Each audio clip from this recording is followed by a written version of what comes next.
Hi everyone, welcome to my YouTube channel. আজ আমি তোমাদের জন্য আর্মির যে তোমাদের সৈনিক স্কুল হয়, আর্মির সৈনিক স্কুল থেকে বের হওয়া সম্পূর্ণ একটি নতুন নার্সিং জবের আপডেট দেব তোমাদেরকে। এখানে শুধু নার্সিং নয়, দেখো তোমাদের নার্সিং সিস্টার, ঠিক আছে, ব্যান্ড মাস্টার, টিচার সহ বিভিন্ন পদে একটা নিয়োগের বিজ্ঞপ্তি বেরিয়েছে। তো তোমাদের নার্সিং সিস্টার পদের জন্য অনলি ফর তোমাদেরকে বিএসসি অথবা জিএনএম পাস আউট হয়ে থাকলেই তোমরা কিন্তু অ্যাপ্লাই করতে পারবে। তো তোমাদের এখানে এডুকেশন কোয়ালিফিকেশানটা ইন ডিটেলসে কী চাওয়া হয়েছে, স্যালারি কত রাখা হয়েছে, জয়েনিং কোথায় হবে, ঠিক আছে, এ টু জেড সব রকম তথ্য রয়েছে এই ভিডিওতে। তাই তোমরা ভিডিওটি স্কিপ না করে শেষ পর্যন্ত দেখো। ভিডিওটি সম্পূর্ণ দেখলে বুঝতে পারবে যে ভিডিওটি তোমাদের জন্য কতটা ইনফরমেটিভ হতে চলেছে। এবং প্রতিটি হোয়াটসঅ্যাপ গ্রুপেই ভিডিওটি বেশি বেশি করে শেয়ার করো, যাতে এই সৈনিক স্কুলের যে নার্সিং জবের আপডেটটা তোমার সব বন্ধুরাও জানতে পারে। যারা এখনও চ্যানেলে নতুন, এই রকম প্রতিনিয়ত নার্সিংয়ের সরকারি বা বেসরকারি চাকরির খবরের আপডেট ও ফর্ম ফিল আপের পদ্ধতি সবার আগে জানার জন্য চ্যানেলটি সাবস্ক্রাইব করে থেকো এবং ভিডিওটি ইনফরমেটিভ মনে হলে একটি লাইক দিয়ে যেও। তোমরা এখানে অ্যাট ফার্স্ট ডিটেলসে দেখে নাও, তারপরে কিভাবে ফর্মটা অ্যাপ্লাই করবে সেই প্রসেসিংটাও আমি স্টেপ বাই স্টেপ দেখিয়ে দেব। সম্পূর্ণ ভিডিওটা স্কিপ না করে দেখতে থাকো। তোমরা এখানে দেখতেই পাচ্ছ তোমাদের যে অর্গানাইজেশন থেকে রিক্রুটমেন্টটি করানো হচ্ছে, এটি একটি আর্মি স্কুল, মানে আর্মির যে সৈনিক স্কুল হয় সে সৈনিক স্কুলে তোমাদের কিন্তু রিক্রুটমেন্টটা করানো হচ্ছে। তোমরা এখানে দেখতেই পাচ্ছ, এখানে কিন্তু স্টাফ নার্স অ্যান্ড ভ্যারিয়াস পোস্টে নিয়োগের বিজ্ঞপ্তিটি বেরিয়েছে। এখানে তোমাদের নার্সিং যে সিস্টার হয়, নার্সিং সিস্টার অ্যান্ড তোমাদের যে টিচার, এই সব পদে তোমাদের নিয়োগের একটা বিজ্ঞপ্তি বেরিয়েছে। তো এখানে কতটা ভ্যাকেন্সি রাখা হয়েছে সেটা ইন ডিটেলসে নোটিফিকেশনে তোমাদেরকে দেখিয়ে দেব, ঠিক আছে। তোমরা এখানে দেখতেই পাচ্ছ তোমাদের নার্সিং সিস্টার বলো বা টিচার বলো, সমস্ত পদের জন্য এখানে কিন্তু 18 থেকে 50 বছর বয়স পর্যন্ত নিয়োগের একটা বিজ্ঞপ্তিটি বেরিয়েছে। এজ লিমিট 18 থেকে 50 বছর। তোমরা এখানে দেখতেই পাচ্ছ স্টাফ নার্সের যে নার্সিং সিস্টার পদে তোমাদের নিয়োগের বিজ্ঞপ্তিটি বেরিয়েছে। এখানে এডুকেশন কোয়ালিফিকেশন তোমাদের GNM, BSc, post basic BSc যে কোনো রিকগনাইজ ইউনিভার্সিটির থেকে পাস আউট হয়ে থাকলেই তোমরা কিন্তু এই ফর্মটি অ্যাপ্লাই করতে পারবে। এবং তোমাদের টিচারের যে ডিটেলসটা সেটা আমি একটু পরে দেখিয়ে দিচ্ছি। তোমাদের স্টাফ নার্সের যে নার্সিং সিস্টার পদে নিয়োগের বিজ্ঞপ্তিটি বেরিয়েছে। এখানে কিন্তু তোমাদের স্যালারি 28,500 টাকা পার মান্থ কিন্তু স্টার্টিংয়ে স্যালারি রাখা হয়েছে। তোমরা এখানে দেখতেই পাচ্ছ নোটিফিকেশানটি কিন্তু রিলিজ করা হয়েছে 7/6/2025 এবং তোমাদের কিন্তু ফর্ম ফিল আপ অলরেডি শুরু হয়ে গেছে 8/6/2025 তারিখ থেকে, এবং ফর্ম ফিল আপের লাস্ট ডেট 30/6/2025। তো যারা যারা ফর্মটি অ্যাপ্লাই করতে চাও তারা কিন্তু 30/6-এর আগে ফর্মটি কিন্তু অ্যাপ্লাই করে নেবে, নাহলে কিন্তু তোমাদের ফর্মটি অ্যাকসেপ্ট করা হবে না। তোমরা এখানে দেখতেই পাচ্ছ যে এই ফর্মটি কিন্তু সম্পূর্ণ অফলাইন ফর্ম, ঠিক আছে। তো কিভাবে তোমরা ফর্মটি পাবে সেইটির জন্য তোমাদের কিন্তু এই ওয়েবসাইটে চলে যেতে হবে, যে অফিসিয়াল ওয়েবসাইট। এই অফিসিয়াল ওয়েবসাইটে তোমাদেরকে গিয়ে ফর্মটি ডাউনলোড করতে হবে, ঠিক আছে। তারপর তোমরা ফর্মটি ফিল করে তোমাদেরকে পোস্ট করতে হবে। তো তোমরা মানে যদি তোমরা এই সাইট থেকে ডাউনলোড করে নিতে পারো ভালো, অথবা তোমরা আমাদের যে হোয়াটসঅ্যাপ গ্রুপ, সেই হোয়াটসঅ্যাপ গ্রুপে জয়েন হয়ে যাবে। সেইখানে আমাদের মানে ফরম্যাটটা দেওয়া থাকবে, তোমরা সেই ফরম্যাটটি প্রিন্ট আউট করে নিতে পারবে। তোমরা এখানে দেখতেই পাচ্ছ অল ইন্ডিয়ার সমস্ত প্রার্থীরাই কিন্তু এই ফর্মটি অ্যাপ্লাই করতে পারবে। তো চলো সরাসরি এই ওয়েবসাইটে চলে যাওয়া যাক। এখানে তোমাদের রিসেন্ট পাসপোর্ট সাইজ একটা ফটোগ্রাফ অ্যাটাচ করতে হবে। তারপর ক্যান্ডিডেটের যে সিগনেচার, সেই ক্যান্ডিডেট সিগনেচার এখানে তোমরা রানিং হ্যান্ডরাইটিংয়ে তোমাদের সিগনেচারটা করে দেবে। তারপর তোমরা দেখতেই পাচ্ছ যে তোমাদের এখানে ডেট অফ বার্থ, মানে তোমাদের মাধ্যমিকের যে অ্যাডমিট কার্ড, মাধ্যমিক পরীক্ষার যে অ্যাডমিট কার্ড, সেই অ্যাডমিট কার্ডে যে তোমাদের ডেট, মান্থ, ইয়ার আছে সেটা তোমরা ঠিকঠাকভাবে ফিল করবে। তারপর 1 আগস্ট 2025 অনুযায়ী তোমাদের ডেট, মানে কত বছর, মানে কত দিন, ঠিক আছে, কত মাস এবং কত বছর হচ্ছে, তোমরা এখানে ঠিকঠাকভাবে তোমাদের এজটা উল্লেখ করবে। তারপর দেখতেই পাচ্ছ যে তোমাদের জেন্ডার এখানে ফিল করতে হবে, মেল হলে মেল, ফিমেল হলে ফিমেল এখানে উল্লেখ করে দেবে। তারপর তুমি যে ক্যাটাগরির থেকে বিলং করো সে ক্যাটাগরি তোমরা এখানে উল্লেখ করতে হবে, জেনারেল হলে জেনারেল, এসসি হলে এসসি, ঠিক আছে, এসটি হলে এসটি, ওবিসি হলে ওবিসি, ইডাব্লিউএস হলে ইডাব্লিউএস, যে ক্যাটাগরি ভিতরে হোক সে ক্যাটাগরি তোমরা এখানে উল্লেখ করে দেবে। তারপর তুমি কোন কোন পোস্টের জন্য অ্যাপ্লাই করছো সেই পোস্টের নাম এখানে উল্লেখ করে দেবে। তুমি যেহেতু নার্সিং সিস্টারের জন্য করছো তাহলে এখানে তুমি নার্সিং, ঠিক আছে, সিস্টার পদটির নাম উল্লেখ করে দেবে। টিচারের জন্য হলে টিচার পদটা উল্লেখ করে দেবে। তারপর তোমরা দেখতে পাচ্ছ যে ক্যান্ডিডেট নেম এইখানে তোমাদেরকে ঠিকঠাকভাবে ফিল করতে হবে। তো তোমরা এখানে দেখতেই পাচ্ছ তোমাদের কিন্তু উল্লেখ করে দেওয়া আছে তোমরা যে ক্যান্ডিডেট নেম ফিল আপ করবে এটি কিন্তু সম্পূর্ণ ক্যাপিটাল লেটারে করতে হবে, ঠিক আছে। তারপর দেখো please keep one box blank between name, middle name and surname, মানে তোমাদের যখন ধরো নাম লিখছো, ঠিক আছে, নাম লিখবে, নামের পর তোমরা ধরো কারো মিডিল নেম থাকলে মাঝে একটা ঘর গ্যাপ দেবে, তারপর মিডিল নেম স্টার্ট করবে, তারপর আবার একটা ঘর গ্যাপ দিয়ে সারনেম স্টার্ট করবে। ধরো কারো ফার্স্ট নেম লিখলে তারপর একটা গ্যাপ বাদ দিয়ে মিডিল নেম সারনেম উল্লেখ করবে। তারপর তোমরা এখানে দেখতেই পাচ্ছ ফাদার বা হাজব্যান্ড নেম তোমাদেরকে এখানে উল্লেখ করতে হবে। ফাদার্স নেম হলে ফাদার্সের ঘরে ক্লিক করবে, হাজব্যান্ড নেম হলে হাজব্যান্ডের ঘরে রাইট চিহ্ন দিয়ে নাম উল্লেখ করবে। হাজব্যান্ডের নাম বিবাহিত মহিলাদের জন্য শুধুমাত্র লাগবে। তারপর তোমরা দেখতেই পাচ্ছ যে সাব ক্যাটাগরি, ঠিক আছে, তোমরা যদি ফিজিক্যাল চ্যালেঞ্জ বা ফিজিক্যাল হ্যান্ডিক্যাপ্ট হয়ে থাকো তাদের জন্য এই ঘরটি ঠিকঠাকভাবে ফিল করতে হবে। ফিজিক্যাল হ্যান্ডিক্যাপ্ট না থাকলে এই ঘরগুলো সব বাদ থাকবে। তোমরা এখানে দেখতে পাচ্ছ যে সৈনিক স্কুলে তুমি কি রেগুলার এমপ্লয় হিসাবে কাজ করো, যদি তুমি থেকে থাকো তাহলে তুমি এখানে ইয়েস করবে, বা তুমি যদি কোনো গভর্নমেন্ট রেগুলার সার্ভিস হয়ে থাকো তাহলে তুমি এখানে সিলেক্ট করবে। তুমি যদি ওমেন ক্যাটাগরির ভিতরে হয়ে থাকো তাহলে তুমি এখানে ওমেন অপশানে সিলেক্ট করবে। দেখো এই ফর্মটি যেহেতু 50 বছর বয়স পর্যন্ত অ্যাপ্লাই করা যাচ্ছে, তাহলে যদি কোনো এক্স সার্ভিসম্যান এই ফর্মটি অ্যাপ্লাই করো তাহলে তোমাদের যে এক্স সার্ভিসম্যানের ডিটেলস তোমাদেরকে এখানে ফিল করতে হবে। এখানে ক্যান্ডিডেটের অ্যাড্রেস ঠিকঠাকভাবে ফিল করতে হবে। দেখো উল্লেখ করে দেওয়া আছে ইন ক্যাপিটাল লেটার, পুরো ফর্মটা কিন্তু ক্যাপিটাল লেটারে ফিল আপ করবে। তোমরা এখানে দেখতেই পাচ্ছ এখানে ক্যান্ডিডেটের যে নেম সেই নেম এখানে উল্লেখ করতে হবে। এখানে তোমাদের নাম এবং তোমাদের সারনেম যেটা আছে সেটা তোমরা এখানে উল্লেখ করে দেবে। তারপর বিবাহিত মহিলা হলে হাজবেন্ডের নাম, না হলে তোমাদের ফাদার্সের নাম এইখানে ঠিকঠাকভাবে নাম সারনেম উল্লেখ করবে। তারপর তোমাদের যে অ্যাড্রেস সেই অ্যাড্রেসের ভিলেজ, ঠিক আছে, post office, police station, district, pincode, ঠিক আছে, এগুলো সব এখানে উল্লেখ করবে। তারপর কোন সিটির থেকে ফর্মটা ফিল আপ করছো সেই সিটির নাম উল্লেখ করবে। যে স্টেট থেকে ফর্মটি ফিল আপ করছো সেই স্টেটের নাম উল্লেখ করবে। ওয়েস্ট বেঙ্গল ওয়েস্ট বেঙ্গল, ত্রিপুরা হলে ত্রিপুরা, ঠিক আছে, তোমাদের আসাম হলে আসাম, ঝাড়খণ্ড হলে ঝাড়খণ্ড, যে স্টেট থেকে ফর্মটা ফিল আপ করছো সেই স্টেটের নাম এখানে উল্লেখ করবে। তারপর তোমাদের এরিয়ার যে পিনকোড সেই এরিয়ার পিনকোড তোমরা এখানে ঠিকঠাকভাবে ফিল করবে। তারপর এখানে যে কন্ট্যাক্ট ডিটেলস সেটি ঠিকঠাকভাবে ফিল করবে। দেখো এসটিডি নম্বর দেওয়ার দরকার নেই, তোমাদের যে এখানে মোবাইল নাম্বার সেটি ঠিকঠাকভাবে দেবে এবং তোমাদের যে ভ্যালিড ইমেল আইডি সেই ভ্যালিড ইমেল আইডি তোমরা এখানে ঠিকঠাকভাবে ফিল করবে। দেখো তোমাদের কিন্তু মোবাইল নাম্বার আর ভ্যালিড ইমেল আইডি তোমরা এটা সবসময় অ্যাক্টিভ দেওয়ার চেষ্টা করবে, কারণ তোমাদের যাবতীয় সব ইনফরমেশন এই মোবাইল নাম্বার আর ইমেল আইডিতে প্রোভাইড করা হবে। এছাড়া অনলাইন জব আপডেট ইউটিউব চ্যানেলটি সাবস্ক্রাইব করে সাথে থাকতে পারো। তোমাদের এই বিষয়ে কোনো আপডেট এলে, যে তোমাদের কোনো পরীক্ষার ব্যাপারে বা ইন্টারভিউ ব্যাপারে বা তোমাদের সিলেকশন প্রসেসিং ব্যাপারে কোনো আপডেট এলে তোমাদের কিন্তু ভিডিও আকারে প্রোভাইড করে দেওয়া হবে। তোমরা এগুলো অ্যাক্টিভ দেওয়ার চেষ্টা করবে এবং চ্যানেলটি সাবস্ক্রাইব করে সাথে থাকবে। তারপর তোমরা দেখতেই পাচ্ছ যে এখানে তোমাদের একাডেমিক কোয়ালিফিকেশন, ঠিক আছে, একবারে তোমাদের স্টার্টিং ফ্রম ক্লাস 10 থেকে তোমাদের কিন্তু এখানে পুট করতে বলা হয়েছে, ঠিক আছে।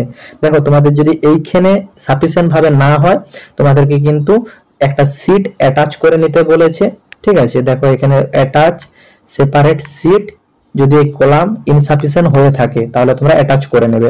তোমরা এখানে দেখতেই পাচ্ছ যে তোমাদের এখানে যা সব ডিগ্রি আছে সব কিন্তু ডিগ্রি এখানে ফিল করতে হবে। তোমরা দেখতেই পাচ্ছ যে তোমাদের ম্যাট্রিকুলেশন কত সালে পাস করেছো সে সাল তোমরা এখানে উল্লেখ করে দেবে, ঠিক আছে। মার্কস ম্যাক্স এভারেজ তোমরা এখানে উল্লেখ করবে। মার্কস অবডেন্ট এখানে উল্লেখ করবে। কত পার্সেন্টেজ নাম্বার পেয়েছিলে সেটা উল্লেখ করবে। কোন কোন সাবজেক্টের উপর তোমরা মাধ্যমিক পরীক্ষা দিয়েছিলে সেটা উল্লেখ করবে এবং তোমাদের ডিউরেশন কোর্সটা কত দিনের ছিল ইন মান্থে, যেমন ধরো মাধ্যমিক 1 বছরের হয়, তাই তোমরা এখানে 12 মান্থ উল্লেখ করে দেবে। তারপর কোন বোর্ড বা ইউনিভার্সিটি থেকে পাস করেছো সেটা তোমার এখানে উল্লেখ করতে হবে। ওয়েস্ট বেঙ্গল হলে ওয়েস্ট বেঙ্গল বোর্ড, আসাম হলে আসাম বোর্ড, ত্রিপুরা হলে ত্রিপুরা বোর্ড, তোমরা যে বোর্ড থেকে পাস আউট করেছো সেই বোর্ডের নাম এখানে উল্লেখ করে দেবে। ঠিক সেম তোমাদের সেকেন্ডারিরও মানে হায়ার সেকেন্ডারি মানে উচ্চ মাধ্যমিকের জন্য তোমরা এখানে কত সালে পাস আউট করেছো, ম্যাক্স এভারেজ দেবে, মার্কস অফ ডেন দেবে, কত পার্সেন্ট মার্কস পেয়েছো সেটা লিখবে, কোন কোন সাবজেক্টের উপর উচ্চ মাধ্যমিক দিয়েছো সেটা লিখবে, কোর্স ডিউরেশন তোমরা এখানে উল্লেখ করবে কত মান্থে, এবং তোমরা কোন বোর্ড থেকে পাস আউট করেছো সেটা উল্লেখ করবে। তারপর দেখো যাদের গ্র্যাজুয়েশন বা ডিপ্লোমা আছে তারা এখানে উল্লেখ করবে কত সালে পাস করেছে সেটা উল্লেখ করে, কত পার্সেন্ট নাম্বার পেয়েছে সেটা উল্লেখ করবে, মার্ক অফ ডেন এখানে উল্লেখ করবে, কত পার্সেন্ট নাম্বার পেয়েছে সেটা কোন মানে সাবজেক্ট স্টাডিজ, মানে এখানে সব সাবজেক্টগুলো লেখার মানে তোমার ঠিকঠাক ভাবে কলাম না হতেও পারে, তো তোমাদের এখানে ছোট ছোট ভাবে তোমরা উল্লেখ করে দেবে যে কি কি সাবজেক্টগুলো ছিল, এবং তোমাদের কোর্স ডিউরেশন যদি তোমাদের এখানে জিএনএম পাস আউট হও, জিএনএম পাস আউট হলে মানে তোমাদের ডিপ্লোমা যেটা বলা আছে জিএনএম পাস আউট হয়ে থাকলে তোমরা 3 বছর মানে 12 × 36 মাসের তোমরা কোর্স উল্লেখ করে দেবে। আর বিএসসি হলে তোমাদের কিন্তু 4 বছর, এখানে তোমরা 48 মাসের তোমরা কোর্স উল্লেখ করে দেবে। দেখো এখানে কিন্তু উল্লেখ করা আছে যে ইন মান্থে তোমরা উল্লেখ করবে। তারপর যে বোর্ড ইউনিভার্সিটি থেকে পাস আউট করেছো সেটা উল্লেখ করবে, ঠিক আছে। তারপর তোমাদের যদি আদার্স কিছু কোয়ালিফিকেশন থেকে থাকে তোমরা এখানে অ্যাড করতে পারো। দেখো তারপর তোমাদের কিন্তু আবার প্রফেশনাল কোয়ালিফিকেশনের একটা আলাদা কলাম দেওয়া আছে তোমাদের। প্রফেশনাল যে কোর্সটা তোমাদের আছে আগে ডিটেলসটা দিয়েছো এইখানে কিন্তু ঠিকঠাক ভাবে ডিটেলসটা ফিল করবে একবারে নাম সহ। দেখো এখানে নেম অফ দ্য এক্সামিনেশন উল্লেখ করা আছে, মানে তুমি জিএনএম হলে তোমাদের general nursing mid wifi GNM কথাটি সম্পূর্ণ উল্লেখ করবে, বিএসসি হলে বিএসসি নার্সিং এই কথাটা উল্লেখ করবে, কত সালে তোমরা পাস আউট করেছো উল্লেখ করবে, ম্যাক্স এভারেজ উল্লেখ করবে, মার্ক অফ ডেন্ট উল্লেখ করবে, কত পার্সেন্টেজ মার্কস পেয়েছো সেটা উল্লেখ করবে। দেখো এখানে আলাদা কলাম দেওয়া আছে percentage as in subject apply subject studies, সেগুলো তোমরা উল্লেখ করবে যে কি কি সাবজেক্ট স্টাডিজ করেছিলে, ঠিক আছে। তারপর তোমাদের duration of course in month, GNM হলে তোমাদের 36 মান্থ, ঠিক আছে, এবং বিএসসি হলে তোমাদের 48 মান্থ তোমরা এখানে উল্লেখ করে দিবে। তারপর যে বোর্ড বা ইউনিভার্সিটি থেকে পাস আউট করেছো সেই বোর্ড বা ইউনিভার্সিটির নাম তোমরা এখানে উল্লেখ করে দেবে। প্রফেশনাল কোয়ালিফিকেশন ডিটেইলসটা ঠিকভাবে ফিল করবে। তারপর তোমরা দেখতেই পাচ্ছ যেটা টেকনিক্যাল কোয়ালিফিকেশন যাদের আছে তারা এটা ফিল করবে, নার্সিং এর জন্য নয়, ঠিক আছে। আদার্স যে পোস্টগুলো আছে তাদের যে টেকনিক্যাল কোয়ালিফিকেশন থেকে থাকে সেগুলো তোমরা এখানে উল্লেখ করবে, নাহলে এটা বাদ দিয়ে দেবে। তারপর তোমাদের দেখো এক্সপিরিয়েন্স, যদি কারো এক্সপিরিয়েন্স থেকে থাকে, ঠিক আছে, কোন ইনস্টিটিউট থেকে এক্সপিরিয়েন্স পেয়েছো, সেটা কি সেন্ট্রাল গভর্নমেন্ট না স্টেট গভর্নমেন্ট না পাবলিক সেক্টর, ঠিক আছে, যে কোনো সেক্টর থেকে তোমার যে এক্সপিরিয়েন্স থেকে থাকলে সেটা উল্লেখ করবে। ফর্ম 2 উল্লেখ করবে, কত বছর কত মান্থের এক্সপিরিয়েন্স আছে সেটা উল্লেখ করবে, ঠিক আছে। নেচার অফ ডেট উল্লেখ করবে। তারপর তোমাদের কত স্কেল মানে স্যালারি স্কেলে তোমরা কাজ করেছো, মানে পার মান্থ কত টাকা স্যালারি পেতে সেটা উল্লেখ করবে। যদি কারো না থেকে থাকে সেটা এটা ব্ল্যাঙ্ক রেখে দেবে। তারপর তোমরা এগিয়ে যাবে, দেখতে পাচ্ছ যে এখানে তোমাদের ডিক্লারেশনটা ঠিকঠাক ভাবে পড়ে নেবে, ঠিক আছে। তোমরা এখানে দেখতেই পাচ্ছ যে এখানে কিন্তু মাস্ট উল্লেখ করে দেওয়া আছে যে তুমি কি ইন্ডিয়ান ন্যাশনাল, তাহলে তুমি কিন্তু ফর্মটি মাস্ট অ্যাপ্লাই করতে পারো, তাছাড়া কিন্তু পারবে না। পর ইনস্ট্রাকশনটা ঠিকঠাক ভাবে দেখে নেবে। এরপর এই ফর্মটির সাথে তোমরা কি কি ডকুমেন্টস অ্যাটাচ করবে, কোথায় পাঠাবে, যাবতীয় তথ্য আমি স্টেপ বাই স্টেপ দেখিয়ে দিচ্ছি, তোমরা ঠিকভাবে দেখে নাও। তারপর তাদের অ্যাপ্লিকেশন, ঠিক আছে, মানে যে তোমাদের ফরম্যাটটা ফিল করা দেখালাম সেই ফরম্যাট ফিল সহ তোমরা এখানে দেখতেই পাচ্ছ অ্যাটেস্টেড কপি অফ সার্টিফিকেট, মানে তোমাদের যেসব সার্টিফিকেট আছে, মানে তোমাদের মাধ্যমিক উচ্চ মাধ্যমিক, ঠিক আছে, মাধ্যমিক এইচএস, তারপরে তোমাদের যে জিএনএম অথবা বিএসসির যেসব তোমাদের সার্টিফিকেট আছে সেসব সার্টিফিকেট অ্যাটেস্টেড কপি করে তোমাদের মাধ্যমিকের যেসব ডকুমেন্টস সবগুলো দেবে। তারপর তোমরা দেখতেই পাচ্ছ তোমাদের যে এখানে উল্লেখ করা দেওয়া আছে যে তোমাদের পাসপোর্ট সাইজ ফটোগ্রাফ, ঠিক আছে, তার সঙ্গে বায়োডাটাটা ইনক্লুড করবে। এখানে বায়োডাটা মানে তোমরা যে ফরম্যাটটা ফিল আপ করলে সেই ফরম্যাটটা, ঠিক আছে, সেখানে তোমাদের মোবাইল নাম্বার, ইমেল আইডি সব ঠিকঠাক ভাবে দেবে। তারপর তোমাদের এখানে কিন্তু একটা ব্যাংকের ডিমান্ড ড্রাফট কাটাতে হবে, ঠিক আছে, যেটা তোমার জেনারেল, ওবিসি এবং আদার্স ক্যাটাগরির জন্য 500 টাকা এবং তোমাদের এসসি বা এসটি ক্যাটাগরির জন্য 400 টাকা তোমাদের একটা ডিমান্ড ড্রাফট কাটাতে হবে, ঠিক আছে, যেটা কিন্তু নন রিফান্ডেবল বলে দেওয়া আছে। তো তোমরা এটা কাটাবে কোন, মানে যে ডিমান্ড ড্রাফটটা কাটাবে সেই ডিমান্ড ড্রাফটটা মানে কার এগেনস্টে কাটাবে সেটা তোমরা দেখতে পাচ্ছ, যে ফেভারিট অফ প্রিন্সিপাল, ঠিক আছে, সৈনিক school Gopalganj, payable at state bank of India, ঠিক আছে, সাসামুসা ব্রাঞ্চ, ঠিক আছে, কোডটা ঠিকঠাকভাবে উল্লেখ করবে 006024 ডিস্ট্রিক্ট গোপালগঞ্জ বিহার। এই অ্যাড্রেসে তোমাদেরকে কিন্তু ডিমান্ড ড্রাফটটা কাটাবে, ঠিক আছে। সেই ডিমান্ড ড্রাফটের কপিটা তোমাদেরকে অ্যাটাচ করতে হবে এবং এই ডিমান্ড ড্রাফটের ডিটেলসটাও তোমাদেরকে অ্যাপ্লিকেশন ফরম্যাটে অ্যাড করে দিতে হবে, সেটা আমি দেখিয়ে দিচ্ছি কোন জায়গায় আছে। এইখানে তোমরা ডিমান্ড ড্রাফটের যে নাম্বার, সে নাম্বার উল্লেখ করবে, কোন ডেটে ডিমান্ড ড্রাফটটা কাটাচ্ছ সেটা উল্লেখ করবে। দেখো ব্যাংকের নাম এসবিআই ব্যাংক উল্লেখ করে দেওয়া হয়েছে, কোন ব্রাঞ্চ ইন্টারেস্ট থেকে কাটাচ্ছ, ঠিক আছে, তার কোড এবং কত অ্যামাউন্ট কাটাচ্ছ। যে জেনারেল আর ওবিসি হলে তোমাদের 500, ঠিক আছে, এসসি বা এসটি হলে তোমাদের যে 400, সেই টাকাটা তোমরা উল্লেখ করবে। তারপর এটা কিন্তু অ্যাটাচ করবে, এটা কিন্তু উল্লেখ করে দেওয়া হয়েছে মেলিং অ্যাড্রেস সহ, ঠিক আছে। তো তোমাদের যেসব ডকুমেন্টস গুলো বললাম, এইসব ডকুমেন্টস গুলো প্লাস তোমাদের যে ডিমান্ড ড্রাফট, সেই ডিমান্ড ড্রাফট তার সঙ্গে তোমাদের যে অ্যাপ্লিকেশন ফরম্যাট, এই সবগুলা একটা খামের ভিতরে ভরে তোমরা পোস্ট করবে কোন অ্যাড্রেসে তোমরা দেখে নাও, সৈনিক স্কুল গোপালগঞ্জ, ঠিক আছে, পোস্ট সিপাই ভায়া কুচাইকোটি ডিস্ট্রিক্ট গোপালগঞ্জ বিহার, ঠিক আছে, 841501 এই অ্যাড্রেসে তোমরা কিন্তু চিঠিটা পোস্ট করবে, ঠিক আছে। এবং তোমাদের এই ফরম্যাট প্লাস মানে অ্যাপ্লিকেশন ফরম্যাট সব পাওয়ার জন্য তোমরা এই ওয়েবসাইটগুলো ভিজিট করতে পারো, ঠিক আছে, অথবা আমার হোয়াটসঅ্যাপ গ্রুপেও তোমরা যে দেখে নিতে পারো। তোমরা এখানে দেখতেই পাচ্ছ যে তোমাদের যেসব পোস্টে নিয়োগ হচ্ছে তোমরা একটু ডিটেলসে দেখে নাও। তোমাদের এখানে পিজিটিএস কেমিস্ট্রি, তোমাদের এই পদে তোমাদের নিয়োগ হচ্ছে কেমিস্ট্রি টিচারের পিজিটিএস। তোমাদের এখানে কিন্তু টোটাল ভ্যাকেন্সি আছে একটা, এটা সম্পূর্ণ কন্ট্রাকচুয়াল বেসিসে তোমরা নিয়োগ হচ্ছ, ঠিক আছে। এটার জন্য তোমাদের এসেনশিয়াল এডুকেশন কোয়ালিফিকেশন যেটা লাগছে, মানে মাস্ট যেটা লাগবে সেটাকে এসেনশিয়াল কোয়ালিফিকেশন বলা হয়। তো দেখতে পাচ্ছ 2 ইয়ার্স, ঠিক আছে, integrate post graduation in MSc course, ঠিক আছে, কেমিস্ট্রির উপর, অথবা তোমাদের master degree from recognise university at least 50% marks in কেমিস্ট্রির উপর, ঠিক আছে। মানে তোমাদের যদি মানে পোস্ট গ্রাজুয়েট করা থাকে এমএসসির উপর তাহলে কিন্তু অ্যাপ্লিকেবল, অথবা তোমাদের কিন্তু মাস্টার ডিগ্রি 50% তার সঙ্গে বিএড করা থাকতে হবে, তাহলে তোমরা অ্যাপ্লিকেবল। এন্ড দেখতেই পাচ্ছ যে তোমাদের 57,000 টাকা পার মান্থ তোমাদের স্যালারি দেওয়া হচ্ছে। 21 থেকে 40 বছর বয়স পর্যন্ত তোমরা অ্যাপ্লাই করতে পারবে। তারপর তোমরা দেখতেই পাচ্ছ যে ব্যান্ড মাস্টার পদে তোমাদের নিয়োগের বিজ্ঞপ্তি বেরিয়েছে, এখানেও একটা পদ আছে, কন্ট্রাকচুয়াল পদে নিয়োগ হচ্ছে। এখানে তোমাদের এইসব ডিগ্রিগুলো পড়া থাকতে হবে, 28,000 টাকা পার মান্থ স্যালারি রাখা আছে, 18 থেকে 50 বছর বয়সে সবাই অ্যাপ্লাই করতে পারবে। দেখো এখানে নার্সিং সিস্টার ফিমেল পদে তোমাদের নিয়োগের বিজ্ঞপ্তিটি বেরিয়েছে। এখানে দেখতেই পাচ্ছ তোমাদের একটা পোস্ট আছে, সম্পূর্ণ কন্ট্রাকচুয়াল বেসিসে তোমরা নিয়োগ হবে। এখানে দেখতে পাচ্ছ এসেনশিয়াল কোয়ালিফিকেশন হিসাবে মানে যেটা মাস্ট লাগবে সেটাকে এসেনশিয়াল কোয়ালিফিকেশন বলা হয়, যে নার্সিং ডিগ্রি, ঠিক আছে, ডিগ্রি মানে তোমাদের বিএসসি অথবা তোমাদের ডিপ্লোমা, যে 3 ইয়ার্সের যে ডিপ্লোমা হয় মানে জিএনএম কোর্স পাস থাকতে হবে। দেখো ফ্রম এ রিকগনাইজ ইউনিভার্সিটি অথবা ইনস্টিটিউট, যে কোনো রিকগনাইজ ইউনিভার্সিটি বা ইনস্টিটিউট থেকে পাস আউট হয়ে থাকলে তুমি অ্যাপ্লাই করতে পারবে। এখন এবারে দেখো ডিজাইরেবল মানে এই যোগ্যতাটা থাকলে ভালো, না থাকলে না, ঠিক আছে। তোমাদেরকে কিন্তু communication in English higher qualification থাকতে হবে, job experience and work experience in স্কুলে থাকলে তোমাদের ঠিক আছে, মানে এটা থাকলেও হবে না থাকলেও হবে, তোমাদের এসেনশিয়াল কোয়ালিফিকেশন মাস্ট থাকলে তোমরা কিন্তু এই ফর্মটি অ্যাপ্লাই করতে পারবে। তোমরা দেখতেই পাচ্ছ এখানে 28,500 টাকা পার মান্থ স্যালারি রাখা হয়েছে।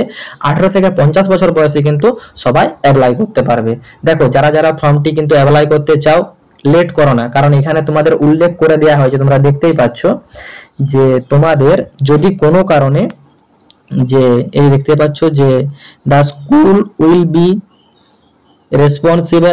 Not be responsible for any postal delay, মানে ধরো তুমি যে পোস্ট করছো পোস্টম্যান কোনো কারণে ডিলে করে যদি ফর্মটা সাবমিট করে সেজন্য কিন্তু স্কুল কর্তৃপক্ষ রেসপন্সিবল নেবে না, ঠিক আছে।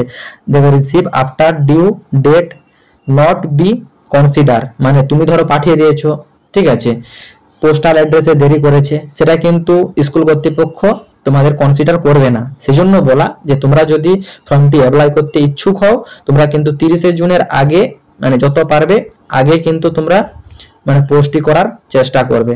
এবং তোমাদের যে এখানে যাতায়াতের আসা যাওয়া, ইন্টারভিউ বা তোমাদের এক্সাম প্রসেসিং এর, সেই কিন্তু টিএ বা ডিএ স্কুল কর্তৃপক্ষ বহন করবে না, সম্পূর্ণ উল্লেখ করে দেওয়া আছে। আশা করি তোমরা ফর্মটির ডিটেলস এবং ফর্ম ফিল আপ সম্পর্কে সম্পূর্ণ বুঝতে পেরেছ। যদি কারো কোনোরূপ কোয়ারি থাকে তোমরা কমেন্ট বক্সে গিয়ে কমেন্ট করো, আমি রিপ্লাই দেব। এছাড়া নার্সিং এর যে কোনো সরকারি বা বেসরকারি চাকরির খবরের আপডেট সবার আগে দেখার জন্য চ্যানেলটি সাবস্ক্রাইব করে সাথে থেকো। টাটা।